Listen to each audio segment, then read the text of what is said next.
십계명입니다. 이 십계명에 보면 하나님께서 이렇게 말씀하십니다. 너는 나 외에 다른 신들을 내게 두지 말라. 이 첫 계명입니다. 하나님은 하나님 외에 다른 신을 섬기는 것을 가장 싫어하십니다. 두 번째 계명에는 너를 위하여 새긴 우상을 만들지 말고 이렇게 표현합니다. 하나님은 우상 숭배하는 것을 그렇게 싫어하셨습니다. 세 번째는 너는 내 하나님 여호와 이름을 망령되게 부르지 말라 이렇게 명하십니다. 넷째 계명은 안식일을 기억하여 거룩하게 지키라 이렇게 말씀하십니다. 제5계명이 내 부모를 공경하라. 6계명은 살인하지 말라. 제7은 간음하지 말라. 제8은 도둑질하지 말라. 제9는 내 이웃에 대하여 거짓 증거하지 말라. 제10은 내 이웃의 집을 탐내지 말라 이렇게 표현합니다. 그래서 1계명에서 4계명까지를 대신 관계, 즉 하나님과의 인간과의 관계요. 제5계명부터 10계명까지는 인간에 관한 하나님의 명령이다. 그래서 대인 관계 이렇게 표현합니다. 그런데 유대인들은 지금 이 대신 관계 속에서 내 부모를 공경하라 여기를 제5계명을 대신 관계로 넣습니다. 그러면서 인간에 대한 계명을 제6계명부터 10계명까지를 넣습니다. 우리가 생각해 보아야 할 사건입니다. 여기서 이 부모의 사랑, 우리가 조금 전에 나실 때 괴로움 다 잊으시고 기르실 때 괴로움 다 잊어버리는 우리의 생활 속에서 부모에 대한 깊은 이해, 이것은 반드시 우리가 꼭 기억해야 될 줄 믿습니다. 성경에서는 이렇게 말합니다. 여호와를 경외하며 그의 길을 걷는 자마다 복이 있도다. 첫째는 하나님을 경외하는 자입니다. 그가 복된 사람이라고 하는 것이. 그러면서 내 집안에 있는 내 아내는 결실한 포도나무 같으며 내 식탁에 둘러앉은 자식들은 어린 감람나무 같으리로다. 여호와를 경외하는 자는 이같이 복을 얻으리라. 즉 이 가정에 대해서 말씀하시면서 처음도 끝도 하나님께서는 말씀하십니다. 여호와를 경외하며 또 여호와를 경외하는 자는 이같이 복을 얻을 것이다. 이렇게 말씀하시고 있습니다. 그래서 이 부모 공경이 하나님 안에서 이것을 우리에게 말씀하시고 있죠. 그러면서 이 부모는 어떻습니까? 항상 자식을 마음에 둡니다. 우리 창세기에 보면은 야곱이 그랬습니다. 그의 형들은 시기하되 그의 아버지는 그 말을 간직해 두었더라. 요셉이 두고 한 말이지요. 그 아버지는 항상 그 아들을 마음에 간직해 둡니다. 또 이 마리아를 통해서 이렇게 말씀하십니다. 마리아는 이 모든 말을 마음에 새기어 생각하니라. 마음에 새겼다. 역시 부모도 그래요. 어머니도 항상 우리 자녀들을 생각할 때 마음으로 새깁니다. 그래서 혹시 아플까 또 그릇될까 늘 마음속에서 걱정하고 근심하는 분이 부모입니다. 어머니 아버지라고 하는 것이. 그래서 이 성경에 그렇게 말씀하시길 그렇게 말씀하십니다. 부모들은 항상 마음의 자식들을 간직하고 있다 이렇게 표현합니다. 그러면서 더 나가서 이 말세에 대해서 하나님께서 말씀하시는데 너는 이것을 알라. 말세에 고통하는 때가 이르러 사람들이 자기를 사랑하며 돈을 사랑하며 교만하며 비방하며 부모를 거역하며 감사치 아니하며 거룩지 아니하며 이것이 이제 마지막 때라 이렇게 말씀하십니다. 그리고 마지막 때가 되면 고통하는 때가 이르러든다고 이렇게 말합니다. 그러면서 마지막 때가 되면 자기를 사랑하고 돈을 사랑한다 이렇게 말합니다. 그러면서 더 나가서 쾌락 사랑하기를 하나님 사랑하기보다 더하느니라 이렇게 말씀하십니다. 그렇게 마지막 때가 되면 하나님 사랑보다도 자기 사랑, 하나님 사랑보다도 돈 사랑, 하나님 사랑보다도 쾌락 사랑하기를 더 좋아한단 말이죠. 이것이 마지막 때에 나타날 현상들입니다. 근데 오늘 이 시대를 보세요. 정말 하나님 사랑하는 것보다 더 많은 것들이 많아졌어요. 그것이 뭐냐? 하나님을 멀리한다는 징표요. 하나님 가까이 하지 않고 있다고 하는 징표입니다. 그러면서 하나님께서 말씀하십니다. 마지막 때가 되면 자랑하고 교만하며 비방하며 이렇게 표현합니다. 이 자기 자랑 속에 살아간다고 하는 것이에요. 교만하다고 하는 것입니다. 인간은 하나님 없이는 교만해질 수밖에 없습니다. 하나님을 섬기야 겸손한 자로 살 수 있다고 하는 것이죠. 그리고 하나님을 떠나니까 교만해요.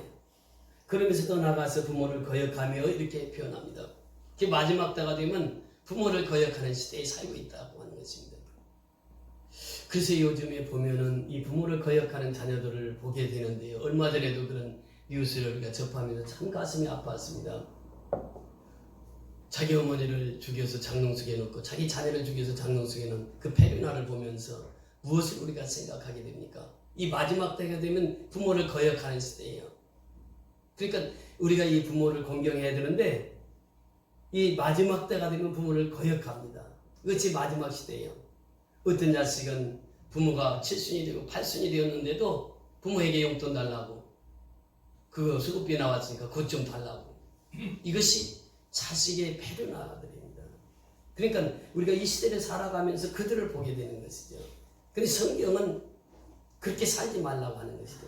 부모에게 순종하라, 공경하라 이렇게 명령하는데도 이 마지막 때 되면 이런 자들이 나타난다고 하는 것입니다.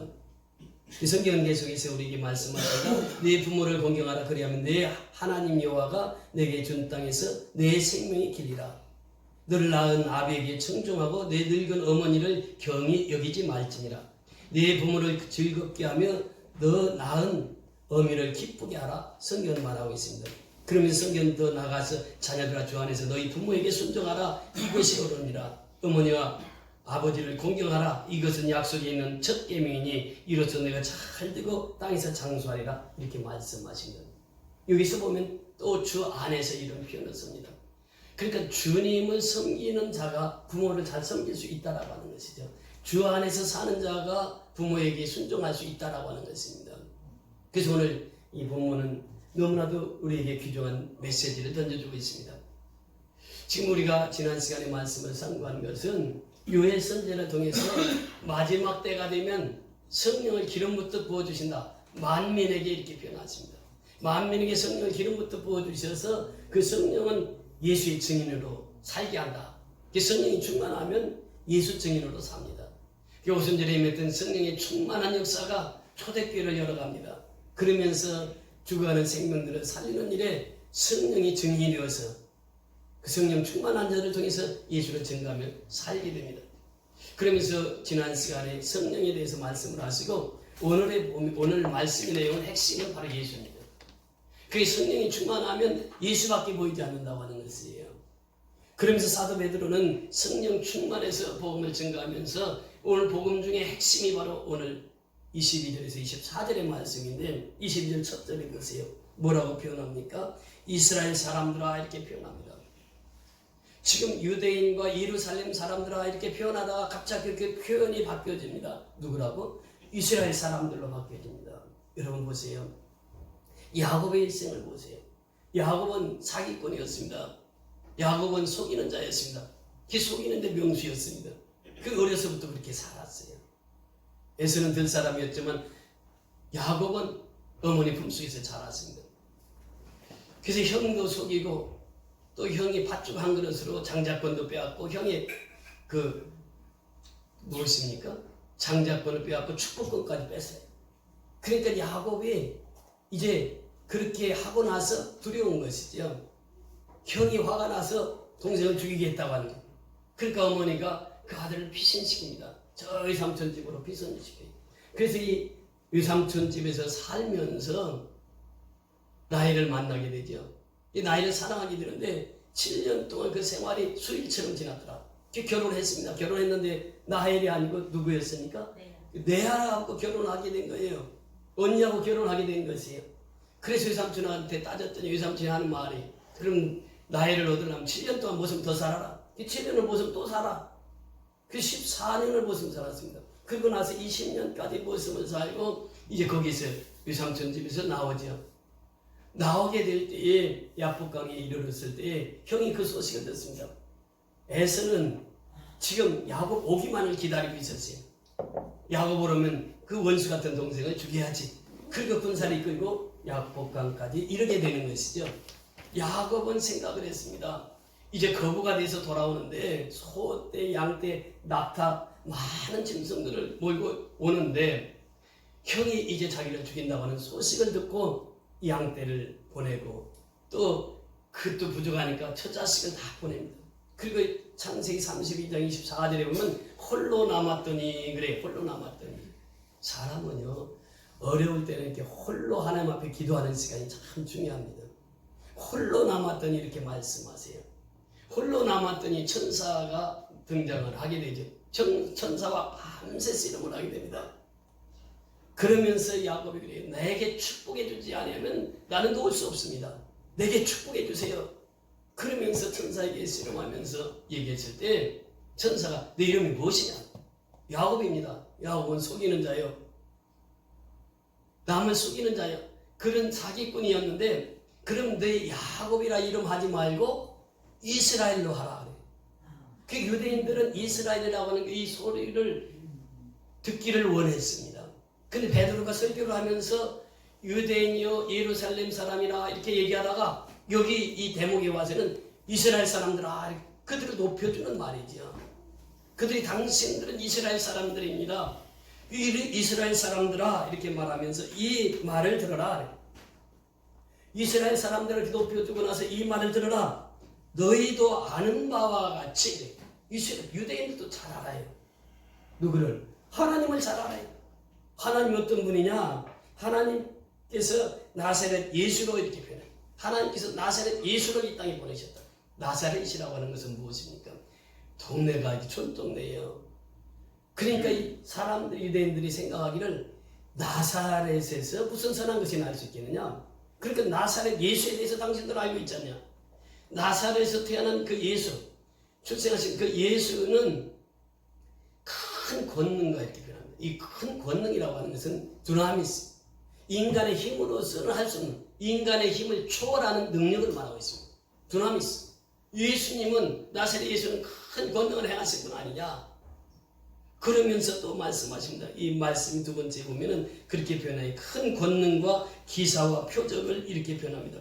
여기서 보면 두나미스라고 하는 큰 권능을 행하신 분이 예수님이시고 그 다음에 기사를 행하신 분, 이분이 테라스라고 하는 그 기사를 말하고 있는데 예수님은 말씀 한마디로 천지를 창조하신 분이에요. 그리고 예수님은 풍랑일 때 풍랑아 잠잠하라 고요하라 하니까 풍랑이 잠잠하고 고요해져요. 무리를 걸으신 분이 예수님. 그러니까 이 자연을 다스리시는 분이 예수님이에요. 이 기사를 행하시는 예수님을 너희들은 보았잖냐? 너희들은 알고 있잖냐? 그러면서 더 나가서 세메이온이라고 하는 표적입니다. 예수님은 38년 병자 앞에 가서 내 자리를 들고 일어서라 그러니까 38년 병자가 일어서서 자리 들고 걸어갑니다. 예수의 이름으로 명하니까 사도들이 명하니까 안전되게 벌떡 일어납니다. 중풍병자가 나음을 입습니다. 문둥병자가 치료를 받습니다. 이것이 바로 표적이라고 하는 것이죠. 예수님은 큰 권능과 기사와 표적을 행하신 분이에요. 그 자연 전체를 운행하시고 섭리하신 분이시며 또 예수님은 모든 질병을 고치시고 치료하신 분이고 또 죽은 자도 살리시는 분이 예수님 아니냐? 그 예수에 대한 말씀을 인도합니다. 그런데 중요한 것이 바로 그 다음 절입니다. 우리 23절 다 같이 읽습니다. 23절 시작. 그 하나님께서 정하신 뜻과 미리 하신 대로 내준과 되었거늘 너희가 범없는 자들의 손을 빌려 못 박아 죽였으나. 자, 여기 보면 하나님께서 정하신 뜻이 있습니다. 하나님께서 정하신 뜻이 무엇이냐? 이 땅에 예수를 보내는 것이 하나님의 뜻이었습니다. 창세기부터 계시록까지. 그래서 예수님은 성경의 주인공이 되시는 거예요. 하나님의 뜻 속에는 예수님을 이 땅에 보내서 그 죄 없는 예수님이 이 땅에서 대신 십자가에 죽어주셔야 모든 인류를 구원하실 수 있기 때문에 그래서 예수님을 보내시기로 하나님 정하신 뜻 속에 있었단 말이죠. 또 하나님의 정하신 뜻은 교회를 세우는 것이었습니다. 그 예수님의 하나님의 정하신 뜻은 두 가지였습니다. 하나는 하나님의 집을 짓는 것이고 하나는 예수 그리스도를 이 땅에 보내시는 것이 하나님의 정하신 뜻이었어요. 그래서 이 창세기부터 그 사건을 우리에게 계속해서 말씀하십니다. 우리 성경의 역사에. 그러니까 예수 그리스도는 성경의 중심입니다. 그 예수님이 오시니까 예수님이 오시기 전의 시대, 예수님이 오신 후의 시대. 그러니까 before Christ, 예수님이 오시기 전에 이것이 구약이라 표현합니다. 아노 도민이라고 하는 라틴어인데요. after Christ, 예수님 오신 후에. 그래서 우리의 역사도 보면 주전의 역사와 주후의 역사로 나누는 것이. 그 역사의 주인공이 누구냐? 예수님이란 말이죠. 예수님. 그 예수님에 대해서 말씀을 인도하는데 그 예수님을 어떻게 했다고요? 그가 하나님께서 정하신 뜻과 미리 아신 대로 내어준 바 되었거늘 하나님 내어주셨어요. 그런데 내어주신 바 되었는데 너희가 법 없는 자들의 손을 빌려 못 박아 죽였으나 너희가 십자가에 죽였단 말이죠. 지금 베드로는 이 설교를 하면서 그 청중들에게 너희가 십자가에 죽인 예수, 이 법 없는 자들이 예수를 십자가에 죽였다. 그러니까 이 법 없는 자들은 여기서 이방인들을 말하고 노마인들을 말하는데 사실 노마인들이 예수님을 죽였지만 사실은 너희가 죽였다. 사실은 너희가 그 예수를 죽였다. 그 예수님이 십자가에 달리신 것은 너희가 예수를 십자가에 죽였다. 이것을 말하고 있습니다. 성경은 우리에게 그 예수님의 사랑, 그 십자가의 사랑을 우리에게 말하고 있습니다. 십자가는 사랑입니다. 하나님의 그 큰 사랑을 십자가에서 보여주셨어요. 이것이 바로 십자가의 사랑입니다. 그 예수님을 이 땅에 보내셔서 십자가에 죽기까지 우리를 사랑하신 분이 하나님이세요. 그 하나님의 큰 사랑입니다. 그 사랑을 깨달으라 라고 하는 것이죠. 그래서 너희가 법 없는 자들이 예수를 십자가에 못 박았다. 그러니 너희들은 회개하고 예수님 앞에 돌아와야 된다. 이것이 베드로의 핵심 메시지입니다. 오늘도 역시 마찬가지입니다. 하나님의 사랑은 엄청난 사랑이죠. 그 사랑을 깨닫고 사는 것이 우리의 삶입니다. 요한일서 4장 같이 보십니다. 요한일서 4장 7절부터 13절까지 우리 같이 말씀해 보십니다.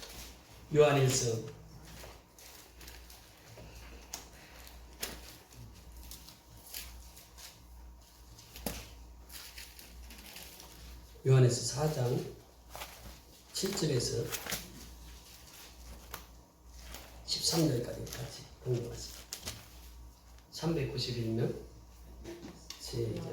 사랑하는 자들아 우리가 서로 사랑하자. 사랑은 하나님께 속한 것이니 사랑하는 자마다 하나님께로부터 나서 하나님을 알고 사랑하지 아니하는 자는 하나님을 알지 못하나니 이는 하나님은 사랑이심이라. 하나님의 사랑이 우리에게 이렇게 나타난 바 되었으니 하나님이 자기의 독생자를 세상에 보내심은 그로 말미암아 우리를 살리려 하심이라. 사랑은 여기 있으니 우리가 하나님을 사랑한 것이 아니요 하나님이 우리를 사랑하사 우리 죄를 속하기 위하여 화목제물로 그 아들을 보내셨습니다. 사랑하는 자들아 하나님이 같이 우리를 사랑하셨음즉 우리도 서로 사랑하는 것이 마땅하도다. 어느 때나 하나님을 본 사람이 없으되 만일 우리가 서로 사랑하면 하나님이 우리 안에 거하시고 그의 사랑이 우리 안에 온전히 이루어지느니라. 그의 성령을 우리에게 주심으로 우리가 그 안에 거하고 그가 우리 안에 거하시는 줄을 아느니라. 아멘. 하나님은 사랑을 해야 하나님을 알 수 있고 하나님을 볼 수 있다라고 하는 것이에요. 사랑하지 않고는 하나님을 볼 수 없다고 하는 것입니다. 이것이 하나님께서 우리에게 명하신 거예요. 그래서 우리는 서로 사랑할 때 하나님의 존재에 대해서 우리는 알 수 있다라고 하는 것입니다. 그러면서 우리 안에 계신 성령님께서 그 사랑을 깨닫게 해주신다고 하는 것입니다. 그 하나님은 눈에 보이지 않습니다. 그 눈에 보이는 부모를 이 땅에 보내주셨다고 하는 것이에요. 그 부모는 눈에 보이는 하나님이시다 이렇게 표현한 분이 있습니다. 여러분 그렇습니다. 우리가 이 가물치를 보면은 가물치가 수천 마리의 새끼를 부화합니다. 근데 새끼를 부화하고 나서 어미 가물치는 눈이 어두워서 더 이상 사냥을 하지 못합니다. 그럼 새끼들이 어떻게 하느냐? 수천 마리 새끼들이 어머니 입속으로 자기들이 갑니다. 그래서 어머니가 사냥을 못하니까 어머니 입속에 들어가서 자기들이 희생하는 거예요. 그래서 이 어미가 다시 회복해서 눈을 뜰 때 되면은 새끼들의 10분의 9가 어머니 뱃속으로 다 들어간다는 거예요. 그 새끼들이 자기를 희생해서 어머니를 살리는 거예요. 이것이 가물치. 연어를 보면 연어는 또 반대 현상인데요. 연어는 이제 알을 낳고 새끼를 부화하게 되면 새끼들이 먹을 것이 없습니다. 그러니까 어머니의 살을 파먹어요. 그래서 어머니의 살을 파먹어서 어머니가 이제 마지막에 그 새끼들을 위해서 자기 몸을 다 내어줍니다. 그 가물치는 모성에 대해서 그 효자에 대해서 또 연어는 모성에 대해서 이렇게 우리에게 교훈해 주시고 있는 것이죠. 한 번은 암브로시우스라고 하는 유명한 설교자가 있었습니다. 그분이 설교를 듣기 위해서 왕이 내가 예비를 드리러 가겠습니다. 그러니까 암브로시우스가 그 얘기를 듣고 교회 문 앞에 딱 서 있어요. 왕이 행차합니다. 나 예배 좀 드리겠다고. 암브로시우스의 목사님 설교 좀 듣고 싶다고. 그러니까 암브로시우스가 딱 맞고 당신은 예배를 드릴 자격이 없습니다. 피를 너무 많이 흘렸습니다. 하나님 앞에 회개하지 않고는 당신은 예배 드릴 수가 없습니다. 그래서 예배를 드리지 못하고 왔어요. 그 다음에 왔을 때 내가 하나님 앞에 이렇게 회개하고 왔습니다. 그때 예배를 드릴 수가 있었습니다. 그때 어거스틴의 어머니 모니카가 있었습니다.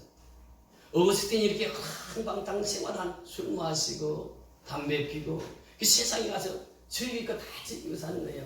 그 아모리시스 지우스 목사님에게 와서 얘기합니다. 목사님, 내 아들은 틀렸습니다. 쟤는 망할 수밖에 없습니다. 그렇게 얘기하니까 아모리시스 목사님이 그 유명한 말을 합니다. 어머니가 눈물을 흘려서 기도하는 자식은 절대 망하지 않습니다. 이것이 어머니의 태도입니다. 어머니가 자식을 사랑한다고 하는 것은 눈물로 자식을 위해서 기도하는 것이, 이것이 바로 자식을 바르게 세우는 것입니다. 오늘날 어머니들에 대한 하나님의 교훈이라고 볼 수 있습니다. 우리가 그 어머니는 자식을 위해서 눈물로 키운 자식은 반드시 그 아이가 어떤 분야에 있었든 성공하게 되는 것이죠. 하인스 워드라고 하는 그 유명한 풋볼 선수가 있습니다. 그 어머니가 동두천에서 그 흑인 남성과 결혼하자. 그래서 미국에 갑니다. 가자마자 천박두렁이로 천대받고 살지요. 이혼을 당합니다. 하인스 워드를 어려서부터 키웁니다. 하인스 워드도 어려서부터 어머니가 동양인이고 아버지는 흑인이고 그 상처 속에 살아갑니다. 그 학교 가면 놀림당하고 그러니까 이 운동을 했어요. 미식축구를 합니다. 그러면서 열심히 운동을 해요. 그러면서도 어머니를 그렇게 무시합니다. 어머니가 도시락 싸가지고 하면 도시락 받지도 않고. 그런데 어느 날 하인스 워드가 고등학교 시절에 풋볼을 하고 있을 때인데 잠을 자고 있는데 자기 얼굴에 뜨끈뜨끈한 그것이 느껴지는 거예요. 눈을 떠보니까 어머니가 눈물을 흘리면서 그 하인스 워드를 위해서 기도합니다. 그때 하인스 워드가 완전히 변화된 거예요. 그때부터 어머니를 모시기 시작합니다. 한국에도 왔었잖아요. 와서 그 미국에서 풋볼 MVP 받고 왔을 때 그 인터뷰 중에서 지금도 기억되는 것이, 첫째는 내가 여기까지 있는 것은 하나님의 은혜입니다. 하나님의 은혜입니다. 두 번째 내가 나된 것은 어머니의 은혜입니다. 여러분, 눈물로 자식 키운 자식은 절대 빗나가지 않습니다. 암브로시우스 목사님이 말씀하신 것처럼 눈물로 키운 자식은 반드시 승부하게 되어 있다라고 하는 것이죠. 그래서 우리가 어머니의 사랑을 보면서 또 어머니는 자식의 사랑을 어떻게 할 것인가를 우리에게 교훈해 주시는 것이 십자가입니다. 십자가의 사랑은 바로 그것을 우리에게 알려주시는 거예요. 십자가는 희생입니다. 예수님은 예수님이 피값을 주시고 우리를 한 사람 한 사람을 사주셨습니다. 우리에게 요구한 거 하나도 없습니다. 자기 피값으로 우리를 사주셨어요. 이것이 바로 십자가의 희생입니다. 그래서 오늘 예수님께서 이 십자가의 희생을 우리에게 보여주시는 것이죠. 이 희생을 깨달은 사람은 어떻게 사느냐? 예배 중심의 삶을 삽니다. 여러분 보세요. 우리가 이제 예배를 마치고 길에 나가면 신호등을 볼 수 있습니다. 파란 신호등은 무엇입니까? 길을 건너가라고 하는 것이요. 빨간 신호는 무엇입니까? 멈추라고 하는 신호예요. 근데 빨간 신호에 길을 가면 어떻게 됩니까? 사고 나요. 죽을 수도 있어요. 우리 달력 보세요. 달력에 보면 주일날은 전부 무슨 것입니까? 빨간 것이요. 평일은 무슨 것입니까? 검정 것이요. 평일에는 열심히 일하고 빨간 거 있을 때는 어떻게 하라고요? 쉬란 말이죠. 쉬는데 어디 와서 쉬라고요? 교회 와서 쉬라는 거예요. 예배 드리라는 것이요. 예배를 소중히 여기지 않습니다. 요즘에 보면. 그러니까 예배는 생명보다 귀한 것입니다. 빨간 글씨로 달력에 표시되었다고 하는 것은 그날은 좀 일을 쉬고 하나님 앞에서 예배드리라고 하는 것이에요. 근데 이건 무시하고 사는 사람들이 너무 많아요. 그 예배를 드리지 않는다고 하는 것은 마치 빨간불이 켜져 있는데 그 신호등을 보고 건너가는 사람과 같단 말이죠. 예배가 생명입니다. 예배를 소홀히 해야 마지막 때가 되면 하나님을 경외한다고 하면서도 경건의 모양은 있어요. 예배는 드린 척해. 그런데 실제적인 예배가 되지 않는단 말이죠. 경건의 능력을 인정하지는 않아요. 이것이 바로 말세의 현상이라고 하는 것입니다. 여러분 보세요. 미국의 유명한 대통령들 보면요. 그들이 전쟁을 합니다. 독립전쟁을 할 때도요. 주일날은 쉬어서 병사들 예배를 시켰습니다. 예배를 드리라고 했어요. 아니 전쟁 속에 전쟁을 주일날은 하질 않아. 그리고 예배를 드려야 된다는 게 전쟁 속에서도. 남북전쟁할 때 아브라함 링컨 그 유명한 얘기가 있잖아요. 주일날은 전쟁을 하다가 다 쉬어. 남군도 북군도 쉬어. 그리고 어디로 가요? 예배당에 가서 예배를 드려요. 전쟁 속에서도 예배를 드려요. 이것이 바로 십자가의 희생을 체험한 자들의 삶이라고 하죠. 그러니까 예수님은 이 십자가에 죽으셨으나 사흘 만에 어떻게 됩니까? 다시 살아나셨어요. 부활하셨습니다. 그러니까 이 부활을 바로 23절 4절을 통해서 우리에게 말씀하시죠. 24절 우리 다 같이 읽습니다. 시작. 하나님께서 그를 사망의 고통에서 풀어 살리셨으니 이는 그가 사망에 매어 있을 수 없음이니라. 사망이 몇 번 나옵니까? 2번이나 나와요. 사망의 고통에서 사망에 매어 있을 수 없음이라. 예수님은 사망에 매어 있을 수 없는 분이었어요. 그 사망의 고통에서 예수님은 다시 살아났단 말이죠. 부활하셨다라고 하는 것이에요. 이 소식을 우리가 전가하는 것입니다. 여러분, 오늘 우리가 전해야 할 소식은 바로 이 소식이에요. 사망에서 예수님은 머무를 수가 있는 분이 아니에요. 무덤에서 머물 수 있는 부분이 아니시란 말이죠. 하나님의 정하신 때에 예수님은 죽으셨고 하나님의 정하신 때에 예수님은 다시 살아나셨어요. 그 사망이 예수님을 붙들고 있을 수 없었단 말이죠. 그 사망을 이기시고 예수님이 이 땅에 부활하신 거예요. 그러니까 우리가 이 땅에 살면서 어려움이 당하고 말세이 되면은 고난의 때가 오는 거예요. 고난의 때 이때 어떻게 되느냐? 다시 사신 예수를 증거하며 살아야 돼요. 예수 믿으면 우리도 다시 살 수 있습니다. 예수 믿으면 우리는 영원히 살 수 있습니다. 이 기쁜 소식을 증거하는 것이 우리의 삶이라고 하는 것입니다. 십자가의 희생, 그 희생을 우리가 몸소 경험하고 체험한 사람은 부활하신 예수를 땅끝까지 전합니다. 그러면서 이 부활하신 예수를 증거함에 있어서 우리보다 힘들고 어려운 나라를 이렇게 선교하고, 이것이 바로 우리의 사명이랍니다. 하나님 주신 미얀마에서 연락이 왔습니다. 지금 코로나19가 양분 선교연합회 주변의 마을에 한 사람이 확진자가 나타나서 지금 초비상이 걸려서 기도하고 있는데, 어제 그제 또 연락이 왔어요. 또 한 가지 기도 제목을 놓고 기도해 주세요. 지금 비가 오지 않아서 물이 우리 식수로 쓰던 물까지 다 말랐다고 합니다.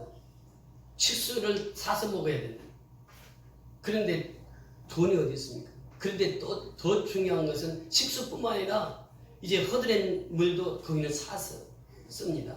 빨래하는 물도 사서 쓰는데 이 물이 다 말라버려가지고 지금 식수난 때문에 지금 너무너무 힘들다고 하는 것이에요. 그 연락이 왔어요. 그 연락을 받을 때마다 우리의 지교의 식구들도 우리하고 똑같거든요. 대한민국 사람 한 사람이나 미얀마 사람 한 사람이나 하나님 보시기에는 어때요? 다 똑같아요. 그 생명들이 지금 굶주리고 있어요. 그 생명들이 마실 물이 없다고 하는 거예요. 그럼 우리가 그들을 위해서 기도하는 거죠. 그들이 정말 하나님의 은혜 속에서 다시 하늘을 여시셔서 비를 내려주셔서 그 식수가 차야 그 물을 마시고 살 수 있기 때문에 코로나19도 이제 거기가 속히 이제 더 지나가게 해달라고 기도하시는 거예요. 그것이 바로 우리의 사명이라고 합니다. 부활하신 주를 땅끝까지 전파하는 것은 하나님이 우리에게 주시는 사명입니다. 그래서 우리는 마지막 시간까지 섬겨야 됩니다. 마지막 시간까지 복음을 전해야 됩니다. 마지막 시간까지 우리는 생명을 살리는 일에 질주해야 될 줄 믿습니다. 그래서 오늘 이 본문을 통해서 우리에게 주신 말씀, 예수 그리스도는 큰 권능과 기사와 표적을 행하신 분이에요. 그 예수 그리스도는 나를 위해서 십자가에 죽으시고 예수 그리스도는 나를 살리기 위해서 부활하신 분이에요. 부활의 첫 열매가 되신 예수, 그 예수를 우리는 잘 섬기는 길은 복음을 전하는 것이요, 전도하는 것이요, 선교하는 길만이 우리가 사는 길인 줄 믿습니다. 그 사명 잘 감당하여서 하나님 앞에 영광 드리는 저와 여러분이 될 수 있기를 주의 이름으로 축원을 드립니다. 할렐루야. 고맙고 감사하신 아버지 은혜를 감사를 드립니다.